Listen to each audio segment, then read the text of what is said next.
Bismillahi, assalamualaikum warahmatullahi wabarakatuh.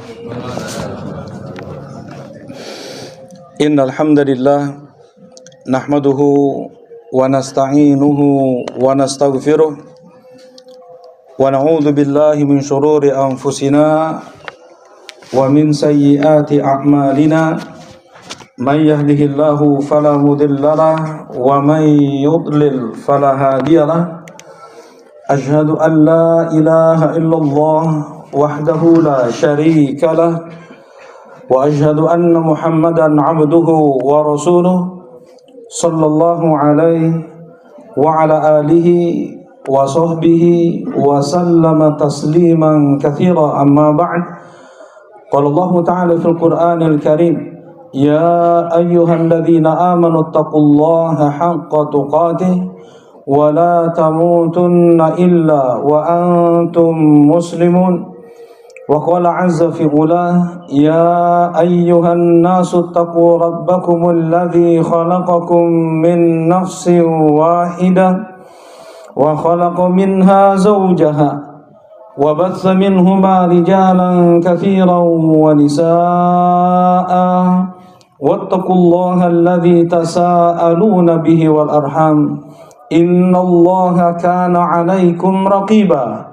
Wa qala subhanahu, ya ayyuhalladzina amanu taqullaha wa qulu qawlan sadida yuslih lakum a'malakum wa yaghfir lakum dhunubakum wa man yuti'illaha wa rasulahu faqad faza fawzan 'azima. Ma'asyiral muslimin rahimani wa rahimakumullah. Allahu akbar. Allahu akbar, Allahu akbar, la ilaha illallah, wallahu akbar, Allahu akbar, walillahil hamd. Tentunya pertama-tama dan yang paling utama adalah kita bersyukur. Dan terus kita bersyukur kepada Allah Subhanahu wa taala yang telah melimpahkan kepada kita nikmat demi nikmatnya tiada henti. Tiada saat, detik, siang dan malam yang kita lalui kecuali kita tenggelam di dalam nikmat Allah. Wa ma bikum min ni'matin faminallah. Apapun nikmat yang sampai kepada kalian, semua itu datangnya dari Allah. Nikmat panca indera, nikmat akal, nikmat lisan, nikmat keluarga, nikmat harta, nikmat aman. Puncak nikmat yang Allah berikan kepada kita adalah nikmatul Islam, adalah nikmatul iman, satu-satunya agama yang diterima oleh Allah Subhanahu wa taala. Innad dina 'indallahil Islam. Sesungguhnya satu-satunya agama di sisi Allah hanyalah Islam. Wa may yabtaghi ghairal Islam dinan falan yuqbala min. Dan siapa yang menginginkan selain Islam sebagai agama, maka tidak akan Allah terima. Wa huwa fil akhirati minal khasirin. Dan dia di akhirat akan menjadi orang yang merugi. Allah berikan kita Islam tanpa kita meminta. Allah berikan kita keistiqomahan di atas Islam sampai saat ini tanpa kita meminta dengan sangat, dengan kita memohon-mohon berderai air mata, tidak kita lakukan. Tapi masih Allah Subhanahu wa taala berikan kita Islam, iman, tauhid, satu-satunya agama yang tidak menyembah makhluk. Islam satu-satunya agama yang hanya menyembah satu Tuhan. Dan Allah Subhanahu wa taala peruntukan surganya hanya untuk orang Islam. Allah Subhanahu wa taala berfirman, innahu man yusyrik billahi faqad harramallahu alaihi jannah wa ma'wahun nar wa ma lidh-dhalimin min ansar. Sesungguhnya mereka yang mati musyrik, yang tidak beriman terhadap Islam, yang tidak menjadikan Allah satu-satunya yang diibadahi, innahu man yusyrik billah faqad harramallahu alaihi jannah, maka Allah haramkan untuk dia surga. Wa ma'wahun nar, dan Allah jadikan tempat kembali dia neraka. Wa ma lidh-dhalimin min ansar, dan tidak ada satupun penolong, pemberi syafaat untuk dia nanti di hari kiamat. nikmat terbesar yang Allah anugerahkan kepada seorang hamba adalah nikmatul Islam, adalah nikmatul iman. Ketika mereka para nabi disebut oleh Allah Subhanahu wa taala di surat Al-An'am 18 nabi, Allah akhiri dengan mengatakan walau asyraku lahabita anhum ma kanu ya'malun. Andaikan mereka ke-18 nabi tersebut melakukan kesyirikan, mati dengan menyembah selain Allah, selain mereka menyembah Allah pula, maka terputus seluruh amalan mereka. Rasulullah sallallahu alaihi wasallam diperingatkan oleh Allah dengan tegas dan lugas di surat Az-Zumar, la in asyrakta wa laqad uhiya ilaika wa ila alladziina min qablika la in asyrakta la yahbatanna 'amaluka wa la takunanna minal khasirin. Telah diwahyukan kepada engkau ya Muhammad dan kepada rasul-rasul sebelummu ya Muhammad, andaikan engkau syirik, jatuh pada peribadatan kepada selain Allah, berdoa, berkurban, apapun bentuk ibadah yang kau tujukan kepada selain Allah, la yahbatanna 'amaluka wa la takunanna minal khasirin, maka akan gugur, putus seluruh amalanmu, tidak manfaat salat, puasa, jihad dan hijrahmu, wa la takunanna minal khasirin, dan kau akan menjadi orang yang merugi, kekal abadi di neraka. Nikmat agung, nikmat besar yang Allah limpahkan kepada kita yaitu nikmatul Islam. Dan Allah Subhanahu wa taala menuntut untuk setiap nikmat-nikmat tersebut agar disyukuri. Sebagaimana firman-Nya, la in syakartum la azidannakum wa la in kafartum inna adzabi lasyadid. Andaikan kalian bersyukur terhadap nikmat-nikmatku, sungguh aku akan tambahkan nikmat tersebut pada kalian. Allah berikan lagi keistiqomahan, kekuatan dia di dalam Islam. Allah jadikan berkah pada dirinya, keluarganya, masyarakatnya, bangsa dan negaranya. Tetapi wala in kafartum inna adzabi lasyadid. Tetapi apabila kalian mengkufuri nikmat-nikmatku, maka sungguh azabku sangatlah pedih. Allah Subhanahu wa ta'ala telah menyebutkan berbagai kisah di dalam Al-Quran sebagai pelajaran untuk kita. Mereka yang bersyukur, Allah berikan akhir yang baik. Mereka yang tidak bersyukur, Allah berikan mereka keburukan di dunia dan di akhirat. Allahu Akbar, Allahu Akbar, Allahu Akbar, la ilaha illallah, wallahu Akbar, Allahu Akbar walillahil hamd. Ma'asyiral muslimin rahimani wa rahimakumullah. Ramadan telah berlalu. Ramadan Sayyidus Syuhur, bulan terbaik Allah Subhanahu wa ta'ala telah meninggalkan kita. Bagaimana kita berletih-letih, bersungguh-sungguh, penuh dengan kesabaran menunaikan ibadah demi ibadah. Puasa yang kita tunaikan, qiyamul lail yang kita laksanakan, tilawatul Quran, sedekah, zikir, taubah, silaturahim, dan yang lainnya dari ibadah-ibadah besar yang sudah kita tunaikan di bulan Ramadan. Hikmah Allah Subhanahu wa ta'ala mensyariatkan puasa Ramadan la'allakum tattaqun, agar kalian menjadi orang yang bertakwa. Apakah masih ada bekas Ramadan pada hati kita sekarang ini? Menjadi renungan untuk kita, apakah amalan kita yang sudah kita laksanakan dengan sabar, sungguh-sungguh dan letih tersebut diterima oleh Allah ataukah tidak? Dan tidak ada satu ulama pun yang bisa memastikan amal ibadah kita diterima oleh Allah.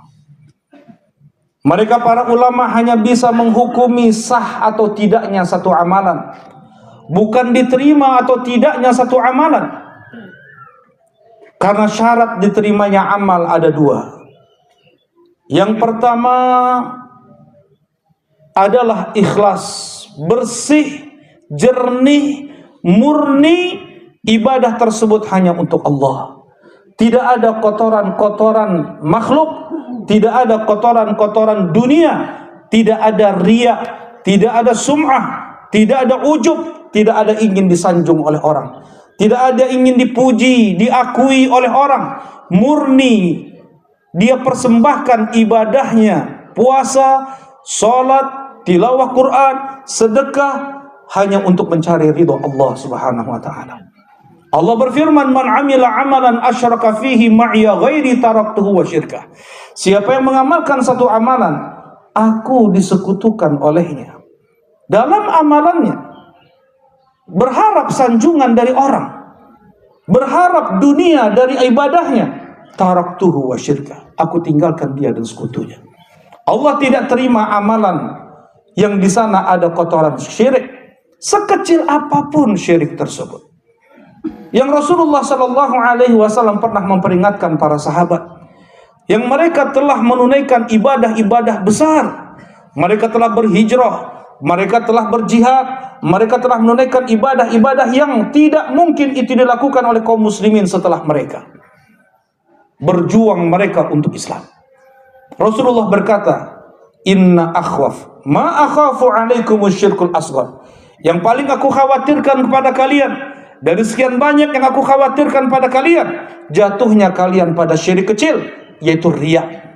Beribadah untuk disanjung, beribadah untuk dipuji, untuk dianggap, untuk diakui, yang itu menggugurkan amal ibadah tersebut. Syarat yang kedua diterimanya amal adalah sesuai dengan syariat tuntunan contoh dari Nabi Muhammad sallallahu alaihi wasallam. Sebagaimana sabda Nabi sallallahu alaihi wasallam, "Man 'amila 'amalan laisa 'alaihi amruna fahuwa rad."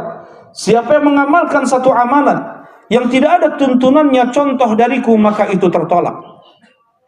Dua syarat ini sebagai syarat diterimanya satu amal. Mereka para ulama hanya bisa menghukumi apakah ibadah seseorang sesuai dengan syariat yang datang dari Nabi Muhammad atau tidak. Maka sah apabila sesuai, tidak sah apabila tidak sesuai. Sedangkan untuk tahu isi hati seseorang, ikhlas atau tidaknya, hanya Allah yang tahu. Para malaikat pun tidak tahu isi hati seseorang. Dengan itu malaikat, para ulama tidak bisa menghukumi diterima atau tidaknya satu amal, tetapi hanya bisa mereka menghukumi sah atau tidaknya satu amal. Kita renungkan, apakah amal ibadah yang kita lakukan selama sebulan penuh di bulan Ramadan diterima oleh Allah ataukah tidak? Tetapi di sana ada tanda-tanda yang disampaikan oleh Allah Subhanahu wa taala bagaimana amal ibadah seseorang diterima oleh Allah. Yang pertama, tanda diterimanya amal adalah dengan dia dimudahkan untuk melakukan kebaikan-kebaikan di waktu berikutnya. Di bulan Syawal ini masih hangat, masih membekas ibadah-ibadah yang kita lakukan di bulan Ramadan. Seharusnya kita masih bisa menjaga salat qiyamul lail atau tahajud, salat malam di akhir malam. Kalau tidak bisa di akhir malam, maka sebelum tidur. Kalau tidak bisa sebelum tidur, maka setelah ba'diyah isya kita tunaikan. Tidak bisa kita kerjakan sekian rakaat, kita kerjakan 7 rakaat atau 5 rakaat atau cukup 3 rakaat. Tetapi itu dilakukan terus menerus setiap malam. Ahabbu al-amal ilallah adwamuha wa in qalla.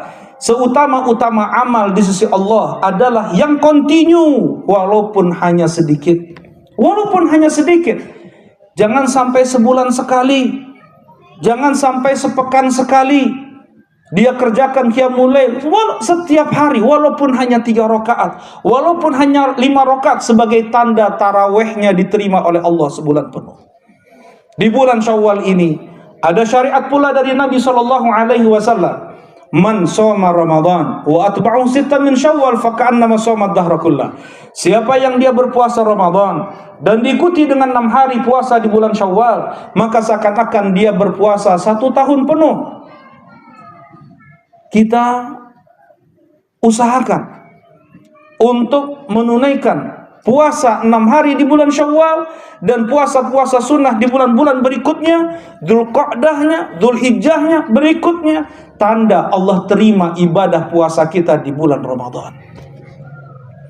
Demikian pula baca Quran kita, tilawah Quran kita. Mungkin tidak kita maksimal seperti kita lakukan di bulan Ramadan, tetapi masih kita membaca Al-Quran 1 lembar, 2 lembar dengan terjemahannya. Kita bukan orang Arab, kita tidak tahu arti apa yang Allah sampaikan di dalam Al-Quran. Kita baca artinya, kita tadabburi maknanya, kita pahami hukumnya, kandungannya.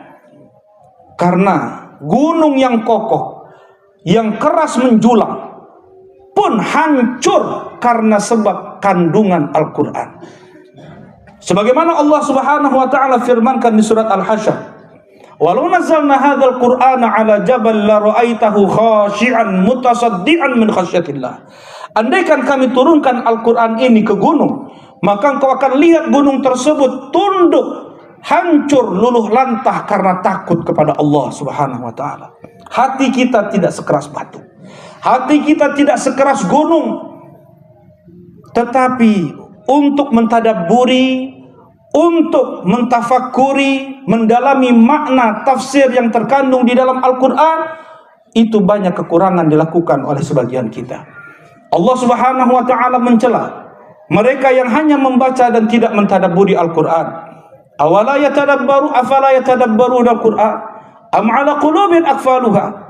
Kenapa mereka tidak mau mentadabburi Al-Quran? Abu Jahal mendengar Al-Quran, Abu Lahab mendengar Al-Quran, tetapi mereka tidak mau mentadabburi Al-Quran, tidak masuk ke dalam hati mereka. Afala yatadabbaruna Al-Quran am ala qulubin aqfaluha.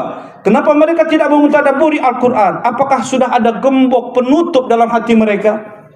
Allah celah mereka yang tidak mentadabburi Al-Quran. Al-Quran untuk kita baca. Warattilil Qur'ana tartila. Bacalah Al-Quran dengan tartil. Al-Quran untuk kita simak. Fa idza quri'al Qur'an fastami'u lahu. Apabila dibacakan Al-Quran, simak oleh kalian. Al-Quran untuk kita hafal. Al-mar alladhi fi jawfi laysa fi syai'un min al-Qur'an kal baitul kharib. Seseorang yang tidak ada hafalan Quran dalam hatinya bagaikan gubuk yang reok. Al-Quran untuk kita tadabburi. Awala yatadabbaruna Al-Quran. Kenapa mereka tidak mau mentadabburi Al-Quran? Al-Quran untuk kita amalkan. Ittabi'u ma unzila ilaikum min rabbikum. Ikutilah apa yang diturunkan oleh Rabb kalian kepada kalian. Wa la tattabi'u min dunihi awliya. Al-Quran untuk kita jadikan akhlak. Wa kana khuluquhul Quran. Rasulullah sallallahu alaihi wasallam disifati oleh Aisyah, akhlak beliau adalah Al-Quran. Al-Quran untuk kita dakwahkan. Ud'u ila sabili rabbika bil hikmah. Dakwahkan, serukan Islam ini kepada orang-orang dengan hikmah, dengan Al-Quran sebagai dasar sumber dia menyampaikan agama Islam adalah Al-Quran. Ini contoh tanda amal ibadah seseorang diterima oleh Allah apabila dia masih bisa menjaga amalan-amalan tersebut setelah Ramadan. Karena amal soleh akan melahirkan amal soleh yang berikutnya, sebagaimana dosa akan melahirkan dosa dan maksiat setelahnya. Tanda Allah tidak terima ibadah seseorang dengan kontan dia bermaksiat di bulan Syawal ini. Berarti ada yang salah ketika dia beribadah di bulan Ramadan. Walaupun zahirnya dia rukuk dan sujud, dia menahan lapar dan dahaga, pasti ada yang salah dalam niatnya. Yang kedua, tanda diterima amal adalah dia tidak bangga diri, dia tidak ujub atas ibadah kebaikan amal soleh yang sudah dia tunaikan. Kenapa? Karena sejatinya semua kebaikan itu datangnya dari Allah. Allah Subhanahu wa taala yang meminjamkan kepada kita akal. Allah Subhanahu wa taala yang meminjamkan kepada kita fisik anggota tubuh ini. Allah yang membuat kita paham akan ucapan orang kepada kita. Inna lillahi wa inna ilaihi raji'un. Kita semua adalah milik Allah dan kita akan kembali kepada Allah. Jangan katakan saya pernah lakukan ini, saya melakukan ini dan itu. Tidak. Tetapi kembalikan semua itu kepada Allah. Alhamdulillah. Semua itu adalah karena karunia Allah. Hadza min fadli Rabbi. Sebagaimana ucapan Nabi Sulaiman, raja soleh, tetapi beliau menisbatkan kebaikan beliau kepada Allah. Ini semua adalah karunia dari Rabbku. Dzulqarnain ketika bisa membangun benteng kokoh untuk mengurung Ya'juj wa Ma'juj, beliau mengatakan, hadza rahmatun min Rabbi. Ini semua adalah rahmat dari Rabbku. Tidak mengatakan aku, saya telah melakukan. Tidak. Jauhkan rasa bangga diri, jauhkan rasa sombong, karena itu yang akan menggugurkan amal ibadah seseorang. Nabiullah Ibrahim alaihi salatu wassalam dan Nabi Ismail alaihi salatu wassalam, ketika beliau membangun Ka'bah, masjid terbesar di dunia ini, beliau atau mereka berdua memahat batu dari lembah, kemudian mereka angkat ke atas, mereka naik ke atas bukit, kemudian mereka pahat batu, mereka bawa turun ke bawah. Batu-batu Ka'bah sebesar-besar itu mereka angkat. Setiap mereka meletakkan bata tersebut di Ka'bah, mereka berkata, Rabbana taqabbal minna. Wahai Rabb kami, tolong terima ini dari kami. Mereka tidak percaya diri bahwasanya ibadah yang mereka lakukan itu sudah pasti diterima oleh Allah. Tidak. Mereka berharap terus bagaimana agar diterima amal ibadah mereka. Kita antara cemas dan harap. Sifat seorang mukmin Allah sebutkan di surat Al-Mu'minun. Walladzina yu'tuna ma ataw wa qulubuhum wajilatun annahum ila rabbihim raji'un. Mereka yang melakukan amal tetapi hati mereka takut Allah tidak terima ibadah mereka.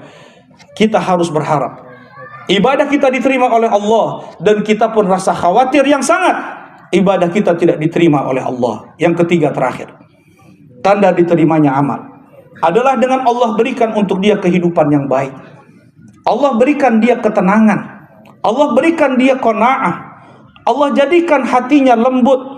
Allah jadikan dia mudah untuk menerima ketetapan-ketetapan Allah. Dia tidak bersuudzon kepada Allah. Allah berfirman, "Man 'amila shalihan min dzakarin aw untha wa huwa mu'min falanuhyiyannahu hayatan thayyibah." Siapa yang dia beramal saleh dan dari laki-laki atau perempuan dan dia beriman, maka benar-benar kami akan berikan untuk dia kehidupan yang membahagiakan, kehidupan yang baik di dunia sebelum akhirat.